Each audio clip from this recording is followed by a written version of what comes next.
યુવક સાથે મૈત્રી કરારમાં રહેતી યુવતીના પરિવારે અમાનવીય કૃત્ય આચર્યું હોવાની ઘટના સામે આવી।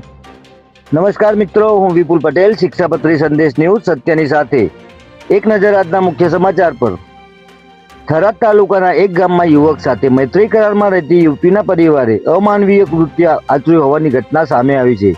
ફરિયાદી યુવકે યુવતી સાથે 16 માર્ચના રોજ મૈત્રી કરાર કર્યો હતો અને ત્યારબાદ તેઓ અમદાવાદના વટવા વિસ્તારમાં આવેલા આયોજન નગરમાં રૂમ ભાડે રાખીને રહેતા હતા અને નોકરી કરતા હતા। ત્યારે રાત્રિના સમયે યુવતીના પરિવારના લોકો તેમના રૂમ પર આવી પહોંચ્યા હતા અને 32,000 રોકડા તેમજ સોનાના દાગીના અને મોબાઈલની લૂંટ ચલાવી બંનેને ગાડીમાં બેસાડી અપહરણ કરીને લઈ ગયા હતા। જે બાદ યુવકને અવાવરૂ જગ્યાએ લઈ જઈને આરોપી હસમુખ માળી અને અન્ય શખ્સોએ અત્યાચાર ગુજાર્યો હતો।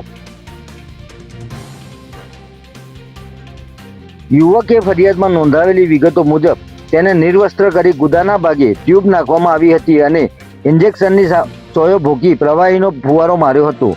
આરોપીઓએ યુવકના મોઢા અને આંખના ભાગે પણ ફુવારો મારી ગંભીર ઇજાઓ પહોંચાડી હતી તેમજ યુવકને મહિલાના કપડાં પહેરાવી ડાન્સ કરાવી વિડીયો પણ ઉતાર્યો હતો। જે બાદ આરોપીઓએ અંતે યુવકને એક ખેતરમાં ફેંકી દીધો હતો, જ્યાં સ્થાનિક લોકોએ પોલીસને જાણ કરતા આ યુવકને હોસ્પિટલમાં દાખલ કરવામાં આવ્યો હતો। થરાદ પોલીસે આ મામલે 12 લોકો સામે નામજોગ અને અન્ય અજાણ્યા શખ્સો સામે ગંભીર કલમો હેઠળ ગુનો નોંધી તમામની ધરપકડના ચક્રો ગતિમાન કર્યા છે।